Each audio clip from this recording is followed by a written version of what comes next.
everyone! So for today's video, I and my group mates will discuss about the assessment tools in Affective domain. After studying this module, you should be able to differentiate the three methods of assessing, formulate objectives in assessment in Affective domain, explain the concepts of rating scale and different types of rating scales, and lastly, develop different assessment tools in assessing effective learning outcomes. The assessment tools in the affective domain are those that are used to assess attitudes, interests, motivations, and self-efficacy. Since affective traits are not directly observable, it is best to infer from students' behavior what they say about themselves or about others. According to Macmillan 2001, there are three considerations when assessing affect, and these are: first is we have emotion and feeling. To obtain a valid and desirable student's emotion or feelings, the teacher must conduct different assessments over a considerable amount of time. In this way, he or she can obtain the dominant or prevalent effect of the student. The second one, use of several approaches as much as possible. Do not rely on single approach because it has limitations. As an example, when utilizing self-report, the student can hide her or his feelings and can fake his answers, and this can greatly affect the result. In this case, you can verify result using teacher's observation. If the result is not inconsistent with the observation of the teacher, the result is invalid. However, if the result is consistent with the teacher's observation, stronger and valid result can be inferred from it. And the last one is result. Do you need individual result or group result? This will depend on the purpose, and the purpose is related and significant to the method used in assessing. If the purpose of assessing the affective traits is for reporting to parents, consider the individual results. On the other hand, use group result when the purpose of assessment is for improvement of classroom instruction. Let's move on to assessment tools in the affective domain. The following are considered as few of the standard assessment tools in the affective domain. First is we have self-report. This is the most common measurement tool in the affective domain. It essentially requires an individual to provide an account of his attitude or feelings toward a concept or idea or people. Self-reports are also sometimes called written reflections. In using this measurement tool, the teacher requires the student to write his or her thoughts on a subject matter, like why I like or dislike mathematics. The teacher ensures that the students write something which would demonstrate the various levels of the taxonomy. The second one is rating scale. This is a set of categories designed to elicit information about a quantitative attribute in social science. Common examples are the Leicard Scale and 1 to 10 rating scales, for which a person selects the number which is considered to reflect the perceived quality of a product. The basic feature of any rating scale is that it consists of a number of categories. These are usually assigned integers. According to Netco 2001, rating scales can be used for teaching purposes and assessment. First, rating scales help students understand the learning target or outcomes and to focus students' attention and performance. Second, completed rating scale gives specified feedback to students as far as their strengths and weaknesses with respect to the targets to which they are measured. Third, students not only learn the standards but also may internalize the set of standards. Fourth, ratings help to show each student's growth and progress.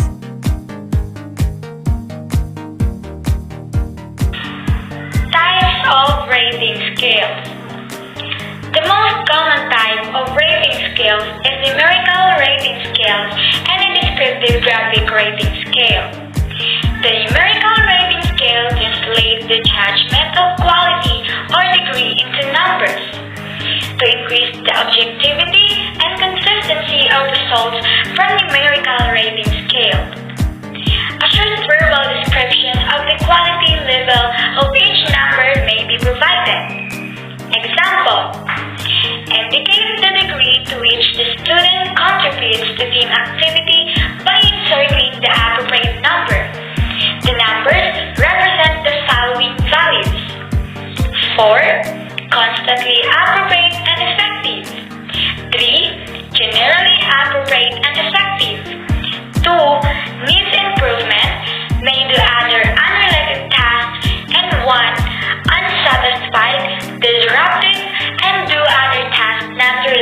the activity. So, to what extent does the student participate in team meetings and discussion? 1, 2, 3, or 4? Descriptive graphic rating scales.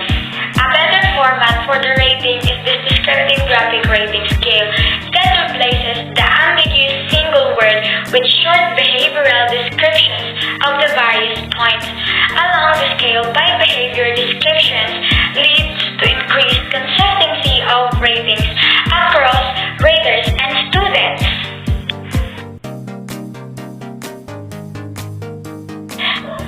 Example, descriptions. Make your ratings on each of the following by placing X anywhere along the horizontal line under each item. In the space for comments, include anything that helps clarify your rating. Number 1. To what extent does the students participate in team meetings and discussion? So these are the 3 categories or the 3 choices. Never participates, quite passive, participates as much as other team members, participates more than any other members.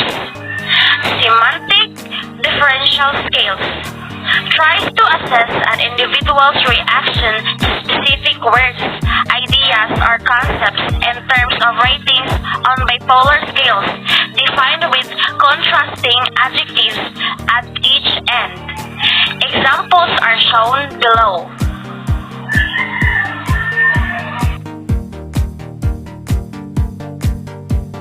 Leicard Scale is a simple and widely used self-report method in assessing affect.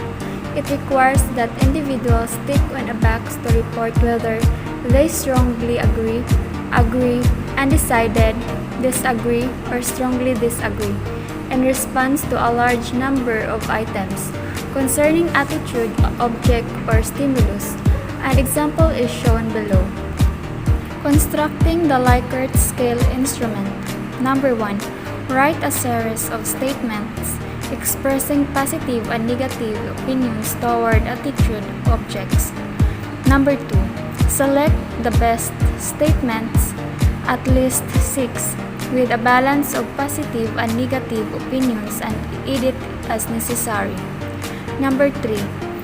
List the statements combining the positive and negative and put the letters of the 5-point scale to the left of each statement for easy marking. 4.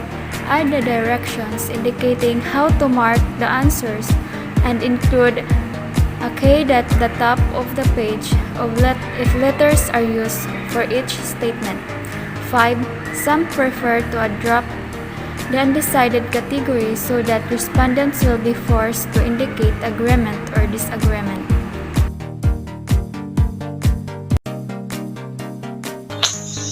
Truston Scale. Louis Leon Truston considered the father of attitude measurement. He addressed the issue on how favorable an individual is with regard to a given issue. Truston Scale was the first formal method of measuring attitude. It is made up of statements about a particular issue, and each statement has a numerical value indicating how unfavorable or favorable it is judged to be. The respondents then tick only those statements to which they agree. Below is an example. Direction. Put a check mark in the blank if you agree with the item. Number 1. Black should be considered the lowest class of human being, scale value 0.9. Number 2. Black and white must be kept apart in all social affairs, where they might be taken as equal, scale value 3.2. Number 3. I'm not interested in how blacks rate socially, scale value 5.4. Number 4. A refusal to accept blacks is not based on any fact of nature, but on a prejudice which should be overcome, scale value 7.9. Number 5. I believe that the blacks deserve the same social privilege as white, scale value 10.3. Checklists. Checklists are the most common and perhaps the easiest instrument to construct in the affective domain. A checklist consists of simple items that the student or teacher marks as absent or present. Here are steps in constructing a checklist. First, enumerate all the attributes and characteristics you wish to observe relative to the concept being measured. For instance, if the concept is interpersonal relation, then you might want to identify those indicators or attributes which constitute evidence of good interpersonal relation. Second, arrange these attributes as a shopping list of characteristics. Third, ask the students to mark those attributes or characteristics which are present and to leave blank those which are not.